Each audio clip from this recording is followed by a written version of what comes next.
मूर्खों को समझाना, चरित्रहीन स्त्रियों की चिंता करना तथा एक निराशावादी इंसान के साथ समय व्यतीत करना बेवकूफ़ी है, क्योंकि मूर्ख ज्ञानवर्धक बातें नहीं समझ पाते।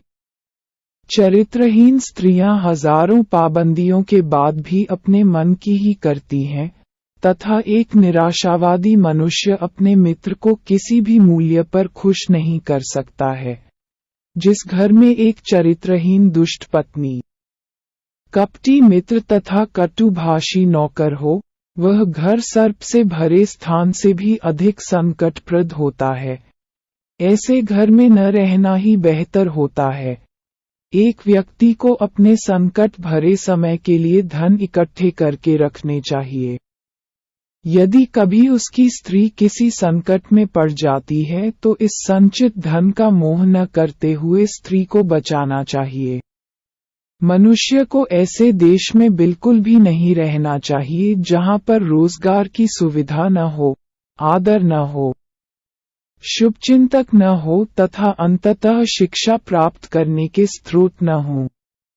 मनुष्य को ऐसे स्थान पर कभी नहीं रहना चाहिए जहां के लोग वहां के कानून नहीं मानते, जहां के लोगों में लज्जा न हो, जहां के लोगों में दान पुण्य के प्रति आस्था न हो तथा जहां पर कला न हो। ऐसे स्थानों में रहना एक निर्जन वन में रहने से भी अधिक खतरनाक होता है। ऐसे स्थान पर मनुष्य को क्षण भर भी नहीं ठहरना चाहिए जहां व्यापारी, शिक्षित ब्राह्मण, सैनिक, नदी तथा एक सुशिक्षित वैद्य नहीं हो। क्योंकि व्यापारी से भोजन, ब्राह्मण से ज्ञान, नदी से जल, सैनिक से रक्षा तथा वैद्य से स्वास्थ्यवर्धक औषधि मिल पाती है। जीवन के लिए ये 5 तत्व अति आवश्यक हैं। मनुष्य को विभिन्न स्वजनों की पहचान विभिन्न समय में होती है। पत्नी की परीक्षा धनाभाव में, मित्र की परीक्षा आवश्यकता के समय में, सगे संबंधियों की परीक्षा संकट काल में तथा नौकर की परीक्षा मालिक द्वारा दिए गए अत्यावश्यक कार्य अथवा गुप्त कार्य के समय होती है। ऐसे समय में यदि मनुष्य को इन लोगों की सहायता नहीं मिल पाती तो ये लोग उस मनुष्य के लिए व्यर्थ हैं। संकट काल में जो व्यक्ति आपकी सहृदयता से सहायता करता है, वही सच्चे अर्थों में आपका मित्र और भाई होता है। अतः संकट काल में जिन लोगों से सहायता प्राप्त हो उन्हें किसी भी मूल्य पर नहीं भूलना चाहिए। कठिन परिश्रम से मनुष्य कुछ भी प्राप्त कर सकता है। परिश्रमी व्यक्ति को उच्च गुणवत्ता वाले खाद्य और उसे पचाने की शक्ति प्राप्त होती है। कठिन परिश्रम से मनुष्य अधिक धन अर्जन कर पाता है तथा अपने जीवन निर्वाह के लिए उचित कर्मों में उसका प्रयोग कर पाता है। उस व्यक्ति को जीवन में स्वर्ग जैसा सुख प्राप्त होता है, जिसका पुत्र आज्ञाकारी और पत्नी भरोसेमंद हो। व्यक्ति को स्वयं भी संतोषी होना आवश्यक है। एक सच्चा पुत्र अपने पिता के प्रति आज्ञाकारी होता है और एक सच्चा पिता अपने पुत्र की सभी तरह से देखभाल करता है। सत्यता किसी भी संबंध को मधुर बनाता है और संबंधी संबंधों से परे मित्र भी बन जाते हैं।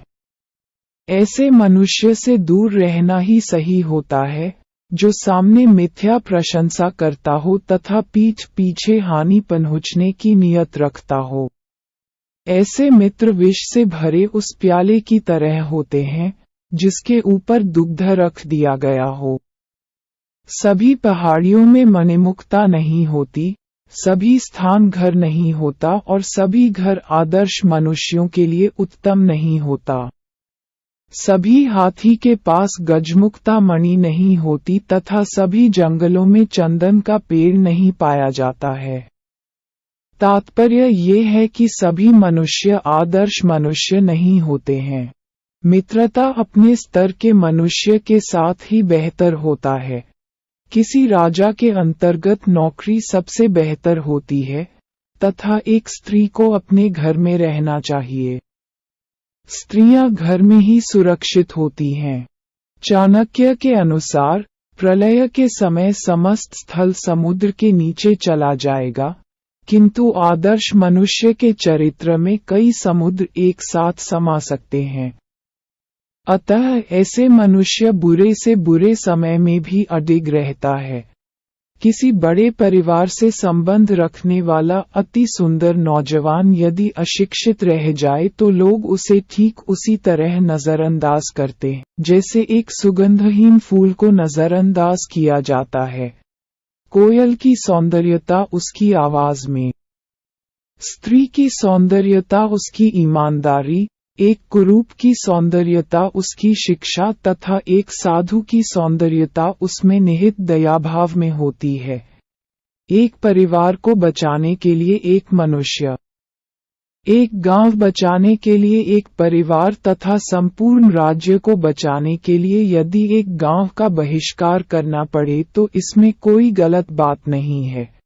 चाणक्य के अनुसार एक कर्मठ व्यक्ति कभी भी दरिद्र नहीं होता।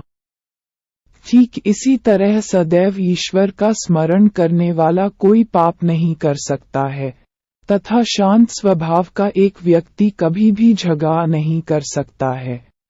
अतः मनुष्य को किसी भी परिस्थिति में अपनी मनुष्यता नहीं भूलनी चाहिए। एक शुष्क पेड़ में जब आग लग जाती है तो समस्त जंगल जल जाता है।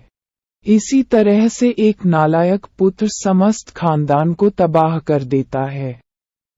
कोई भी काम शुरू करने से पहले अपने आप से 3 सवाल हमेशा करना चाहिए। मैं ये क्यों कर रहा हूँ? इस कार्य के क्या परिणाम हो सकते हैं? क्या मुझे सफलता प्राप्त होगी? केवल इन सवालों के चिंतन के बाद अगर आपको इनके सकारात्मक जवाब मिलते हैं तो आप आगे बढ़ सकते हैं। एक आदमी अकेला जन्म लेता है, अकेला मृत्यु पाता है, अकेला ही अपने कर्मों का अच्छा बुरा फल भोगता है और अकेले ही स्वर्ग अथवा नरक का वासी बनता है। भगवान प्रतिमाओं में नहीं बसते, आपकी भावनाएं ही भगवान हैं और आपकी आत्मा ही परमात्मा का मंदिर है। आप जो करना चाहते हैं उसे जाहिर ना होने दे, लेकिन जो आप करना चाहते हैं उसे बुद्धिमानी से छिपा कर रखे और अपने काम को करते रहे। ज्ञान ही सबसे बड़ा साथी है। एक ज्ञानी व्यक्ति को सभी जगह सम्मान मिलता है। ज्ञान ही सौंदर्य और यौवन को परास्त करता है।